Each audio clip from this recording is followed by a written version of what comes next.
Hello friends, সবাইকে welcome জানাই নতুন একটি ভিডিওতে।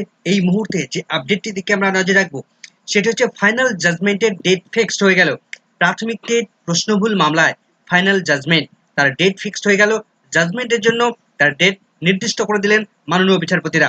2017 প্রাথমিক টেট প্রশ্নভুল মামলা এবং 2022 টেট প্রশ্নভুল মামলার ফাইনাল জাজমেন্টের দিন নির্ধারণ হয়ে গেল।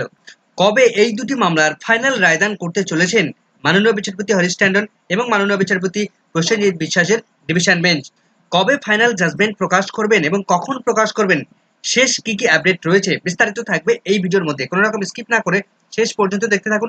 ভিডিওটি ভালো লাগলে অবশ্যই একটু লাইক এবং কমেন্ট করে যাবেন। চ্যানেলটিতে নতুন হলে অবশ্যই করে সাবস্ক্রাইব করে রাখার অনুরোধ রইল। পাশে থাকা বেল আইকনটি অবশ্যই অন করে রাখবেন পরবর্তী ধরনের আপডেট সঙ্গে সঙ্গে পাওয়ার জন্য। তো চলুন বন্ধুরা, বিস্তারিত জেনে নিই।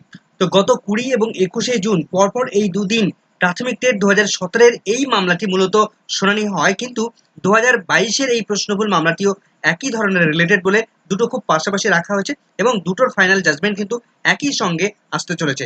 তো প্রথমেই আমরা দেখে নেব মামলার জাজমেন্ট কবে কখন হচ্ছে, তারপর বিস্তারিত আলোচনায় আবার আসবো। তো কলকাতা হাইকোর্টের মাননীয় বিচারপতি হরিশ ট্যান্ডন এবং মাননীয় বিচারপতি প্রসেনজিৎ বিশ্বাসের যে ডিভিশন বেঞ্চ, সেই বেঞ্চ কোর্ট নাম্বার 8-এ এই মামলাটি অর্থাৎ প্রাথমিকের দুটি প্রশ্নভুল মামলা 2017 এবং 2022 প্রশ্নভুল মামলাটি ফাইনাল অর্ডার প্রদান বা ফাইনাল জাজমেন্ট প্রদানের জন্য লিস্টেড হয়েছে। তো সরাসরি আমরা দেখে নেব কোথায় এই কত নম্বর স্টেলে এই মামলাগুলো লিস্টেড হয়েছে। তো একটু যদি আমি নিচের দিকে নামাই তাহলে আমরা দেখতে পাবো, তো এই জায়গাটায় আমরা দেখতে পাচ্ছি ফর অর্ডার। দেখুন এখানে ফর অর্ডার রয়েছে। তো এখানে আমরা দেখতে পাচ্ছি West Bengal board of primary education versus Mousana Mitra, এই যে মামলাটি, যার রিট পিটিশন নাম্বার বা ম্যাট নাম্বার 917/2024, এই মামলাটি হলো 2022 সালের প্রশ্নভুল যে মামলার ডিভিশন বেঞ্চে এই মুহূর্তে চ্যালেঞ্জ করেছে প্রাথমিক শিক্ষা পর্ষদ, সেই মামলার ম্যাট নাম্বার, যে মামলাটি 4 নম্বর সিরিয়ালে লিস্টেড হয়েছে। তো প্রাথমিক টেট 2022 যে প্রশ্নভুল মামলা, সেই মামলাটির কবে ফাইনাল জাজমেন্ট আসতে চলেছে দেখুন, ডেট মেনশন করে দেওয়া হয়েছে এখানে 25/6/2024 তারিখ, অর্থাৎ 25 জুন 2024 তারিখ প্রাথমিক টেট 2022 প্রশ্নভুল মামলায় ফাইনাল জাজমেন্ট প্রকাশ করতে চলেছেন মাননীয় বিচারপতি হরিশ ট্যান্ডনের বেঞ্চ। এই মামলার সঙ্গে অনেকগুলো ক্যান কিন্তু ইতিমধ্যেই যুক্ত রয়েছে, 19টা ক্যান ইতিমধ্যে অ্যাডমিশন হয়েছে এবং তার পাশাপাশি আরো নিচে সেকেন্ড পরের নাম্বারে আমরা দেখতে পাচ্ছি West Bengal board of primary education versus Yasmina Khatun, এই যে মামলাটি, যার ম্যাট নাম্বার আমরা দেখতে পাচ্ছি 1008/2024, এই মামলাটি 5 নম্বর সিরিয়ালে লিস্টেড হয়েছে। অর্থাৎ দুটো মামলা কিন্তু পাশাপাশি পরপর লিস্টেড করে দেওয়া হয়েছে। এই মামলাটি সেকেন্ড মামলাটি, মানে পঞ্চম লিস্টে যে মামলাটি রয়েছে সেটা হচ্ছে 2017 প্রাথমিক টেট প্রশ্নভুল মামলা। তো এই মামলাটি কিন্তু নিচে ডেট মেনশন করে দেওয়া হয়েছে, আমরা পরিষ্কার দেখতে পাচ্ছি 25/6/2024 তারিখ, অর্থাৎ 25 জুন 2024 তারিখে এই মামলাটি ফাইনাল জাজমেন্টের জন্য লিস্টেড হয়ে গেল। তো এর সঙ্গে ইতিমধ্যেই দুটি ক্যান অ্যাডমিশন হয়েছে। তো আগামী 25 জুন 2024 তারিখ অর্থাৎ মঙ্গলবার কিন্তু প্রাথমিক টেট 2017 এবং 2022 টেট প্রশ্নভুল মামলার ফাইনাল জাজমেন্ট করতে চলেছেন কলকাতা হাইকোর্টের ডিভিশন বেঞ্চ। তো কখন জাজমেন্টের জন্য উঠতে চলেছে দেখুন, এর আগে মাত্র 3টি মামলা রয়েছে। তো 3টি মামলা শুনানি করাতে কিন্তু খুব বেশি সময় লাগবে না। সেক্ষেত্রে 10:30টার দিকে যদি বেঞ্চ বসে, 11টার পরপরই কিন্তু এই মামলার ফাইনাল জাজমেন্ট কিন্তু প্রকাশ করতে চলেছেন মাননীয় বিচারপতিরা।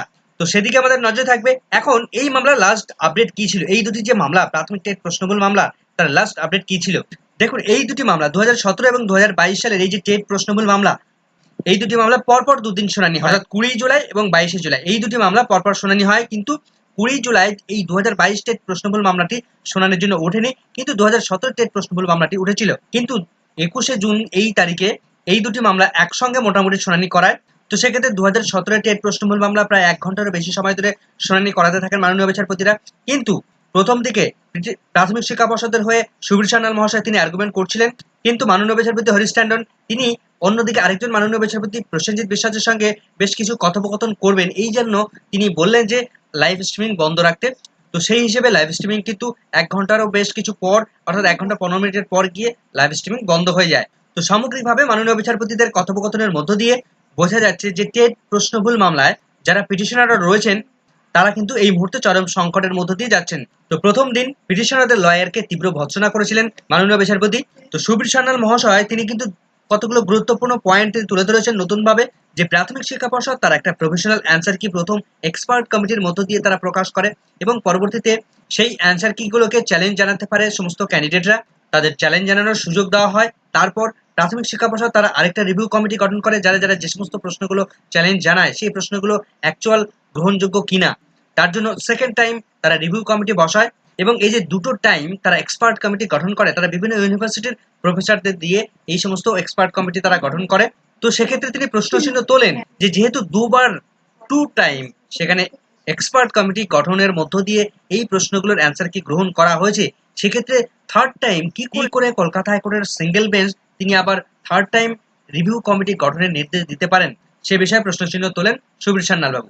তবে পিটিশনারদের পক্ষ থেকে বিকাশ রঞ্জন বাবুও তিনি সেদিন আর্গুমেন্ট করেছেন। তো লাস্ট যেটুকু আপডেট উঠে আসছে 2022 টেট প্রশ্নভুল মামলায়, 2022 টেট প্রশ্নভুল মামলাটিও একই সঙ্গে শুনানির জন্য পিটিশনাররা তারা দাবি তোলেন। কিন্তু মাননীয় বিচারপতি তিনি বলেন যে দুটো মামলার যা অর্ডার আসবে সমস্তটা একই অর্ডার আসবে। তো মাননীয় বিচারপতি শেষ যে অভিমতটি তিনি জানিয়েছেন যে সিঙ্গেল বেঞ্চ যে অর্ডার দিয়েছিল এক্সপার্ট কমিটি গঠন করার, সেই এক্সপার্ট কমিটি গঠনের মধ্যে বেশ কিছু মডিফিকেশন তিনি নিয়ে আসবেন। এর আগে সিঙ্গেল বেঞ্চ বেঁধে দিয়েছিলেন যে কে কে এক্সপার্ট কমিটি এর মধ্যে থাকবেন, অর্থাৎ কারা কারা থাকবেন। কিন্তু সেই জায়গাটাতে প্রাথমিক শিক্ষা পর্ষদের কোনো মনোনীত কোনো প্রফেসর তাদেরকে রাখার প্রফেশন ছিল না। কিন্তু ডিভিশন বেঞ্চ সেই মডিফিকেশনটা নিয়ে এলো। তো সেক্ষেত্রে এই মডিফিকেশন নিয়ে এসে প্রাথমিক শিক্ষা পর্ষদের তরফ থেকে কোনো একজন এক্সপার্ট কমিটি মেম্বার তিনি সেই এক্সপার্ট কমিটির মধ্যে ইনক্লুড হতে পারবেন। অর্থাৎ 2017 টেট প্রশ্নভুল মামলায় বিশ্বভারতী ইউনিভার্সিটিকে যে এক্সপার্ট কমিটি গঠনের নির্দেশ দেওয়া হয়েছিল, সেখানে প্রাথমিক শিক্ষা পর্ষদের মনোনীত কোনো এক্সপার্টকে তারা মনোনীত করতে পারবেন। তো সেক্ষেত্রে যেহেতু মাননীয় বিচারপতি তিনি এক্সপার্ট কমিটি গঠনের একটা সম্মতি তার লক্ষ্য করা যাচ্ছে, সেহেতু এই টেট প্রশ্নভুল মামলায় কোন দিকে এগোতে চলেছে তা সম্পূর্ণভাবে নির্ভর করছে কিন্তু এক্সপার্ট কমিটির উপর। তো সেক্ষেত্রে কিছুটা হলেও যারা এই মামলার পিটিশনার রয়েছেন তাদের কিছুটা হলেও স্বস্তি, কেননা রিভিউ কমিটি গঠনের মধ্য দিয়ে তাদের মতামত তারা প্রকাশ করতে পারবেন। তবে সমগ্র বিষয়টা বিবেচনা করে ফাইনাল জাজমেন্ট কি দেন সেদিকে আমাদের নজর থাকবে। মাননীয় বিচারপতি প্রসেনজিৎ বিশ্বাস এবং মাননীয় বিচারপতি হরিশ ট্যান্ডনের ডিভিশন বেঞ্চ আগামী 25শে জুন 2024 তারিখে 2017 টেট এবং 2022 টেট প্রশ্নভুল মামলার গুরুত্বপূর্ণ জাজমেন্ট প্রকাশ করতে চলেছেন। সকাল 11টার দিকেই এই জাজমেন্ট আশা করা যায় প্রকাশ পেয়ে যাবে।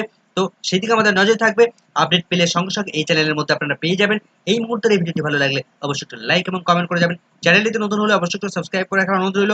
পাশে থাকা বেল আইকনটি অবশ্যই অন করে রাখবেন পরবর্তী ধরনের আপডেট সঙ্গে সঙ্গে পাওয়ার জন্য। সকলকে ধন্যবাদ।